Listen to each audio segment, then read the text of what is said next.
હાય જય દ્વારકાધીશ જય ચામુંડમાં આજે તો અમે આવ્યો હજી ચોટીલા ચામુંડમાનું મંદિર આજે તમને દેખાડું અહીંયાનો દર્શન કર અહીંયાનો મેન ગેટ છે 999 પગથિયા જે આપણે ચાલવાનું સ્ટાર્ટ કરી દીધું છે હવે થોડાક જ પગથિયા બાકી છે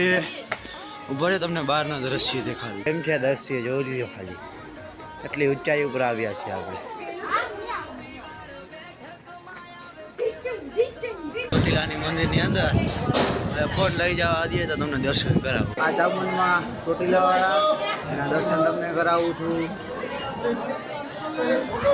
તો આવી ગયો તમને દર્શન કરાવ્યા હવે તમને બધું અહીંયાનું બધું લુક દેખાડું કેવું છે જે સાચો સિંહ બને ને એ સિંહની મૂર્તિ તમને દેખાડું એના પગમાં જો ઓલું લોખંડનું બાંધેલું છે તોય પણ એ ક્યારેક સાચો આજનો આપણો બ્લોગ અહીંયા મિની બ્લોગ અહીંયા જ ખતમ થઈ છે